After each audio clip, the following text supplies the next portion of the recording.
తలకు తగిలే దెబ్బలు, గాయాల విషయంలో కొంచెం అశ్రద్ధ చూపించినా కొన్ని సందర్భాల్లో అది ఏకంగా ప్రాణాపాయానికే దారితీస్తూ ఉంటుంది.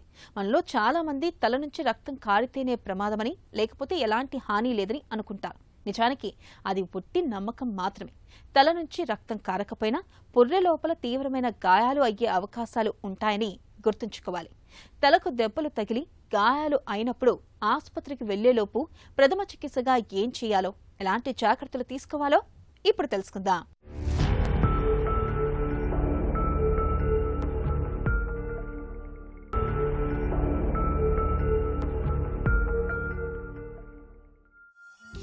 తలకు తగిలే గాయాలను 3 రకాలుగా చెప్పుకోవచ్చు.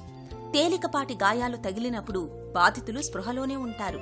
అయితే తమకు ఏం జరిగిందో, ఏం జరుగుతోందో చెప్పలేని గందరగోళంలో ఉంటారు. తీవ్రమైన తలనొప్పి, జ్ఞాపక శక్తికి, ప్రవర్తనకు సంబంధించిన సమస్యలు కనిపిస్తుంటాయి. ఒక మాదిరిగా దెబ్బలు తగిలినప్పుడు క్షతగాత్రులు మగతగా ఉంటారు. కళ్లు తెరవడానికి ప్రయత్నిస్తారు. మెదడులో వాపు లేదా రక్తస్రావం వల్ల నిద్రమత్తుగా ఉంటుంది. తలకు తీవ్రస్థాయిలో దెబ్బలు తగిలినప్పుడు కళ్లు తెరవలేరు, కోమాలోకి వెళ్తారు. తలకు గాయమైన వారికి జాగ్రత్తగా ప్రథమ చికిత్స చేయాలి.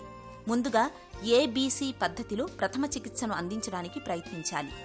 ఏ అంటే ఎయిర్వే. శ్వాస తీసుకునే మార్గాల్లో ఏవైనా అవరోధాలు ఉంటే వెంటనే వాటిని తొలగించాలి. B అంటే బ్రీతింగ్. తలకు దెబ్బ తగిలిన వ్యక్తి శ్వాస తీరును గమనించాలి. ఊపిరి తీసుకునేందుకు వీలుగా తలను కాస్త ఎత్తులో ఉండేలా చూడాలి. అవసరమైతే కృత్రిమ శ్వాసను అందించాలి. C అంటే సర్క్యులేషన్. రక్త ప్రసరణ తీరును గమనించాలి.